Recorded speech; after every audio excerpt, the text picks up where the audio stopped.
Apostle Kwadwo Safo de na ke anim se oye asomdwe nipa nti ni wo echikra de nka obi expect basa dede ne echinyedie bia o na nsoso ni wo echi ene yabo ne ba Adwoa Safo ex minister etuo ma me ne emperor kese pi o hospital a ye hwe no na eto bo ne nyina se kire ne se oni ni nya be ma entawantawa da omontam omo agi odi obedi omo papa de efisa omo se omo papa asori no constitution na edaho no emese bibi esiye into 2025 papa no ete asiansa no ba bewu no constitution almost sesa no into emese ensesaye no ewe eba bema no which is Nana Kofna ana say Kwadwo Safo kantanka junior me ade video bi a papa no ete ase years ago o kan say nka otete saa ne ba in particular say onu ne ebedi na ade into na nanum asem a waka to honum de ne ba onu no na nke bedi na ade but sorry no so omo ye democratic into omo constitution a govern decision making, especially say about leadership omo you choose omo mudi asori nanima into constitution no ensesaye na ebe omo constitution e kwado omo tro no back in 2017 but 2025 yeah na omo make amendments be to it into asori ni mpanifo ni bi e de asemi court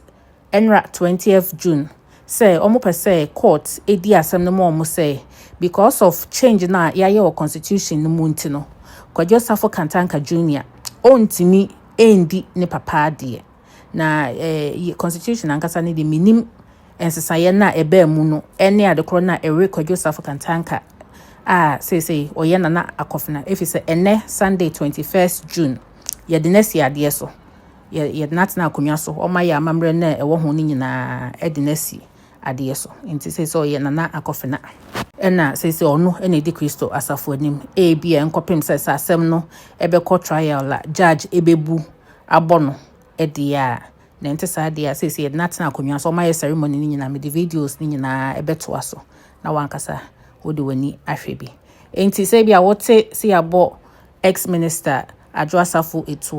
etuo bono asikyere no okọ baby a wo musi ni nua no ohene anase adeadeni no okọ ho ena yese ememe bi akwakotutu etuo bullet mako 15 inti kakra efa na so ho kakra nti obehu videos bi abon say bi a wo bleedi nyamencha de owo nkwam otiase Eko mienu eko yes akofnadi universe bako eko mienu eko yes akofnadi universe samba kwa papa kachire me we feuding ko say so wo na preku omo ti se bi akeche se wo ko di preku achi a akeche nba ye wo sounds na Bible say any sebi ojimi for ana okasia eyiya no enko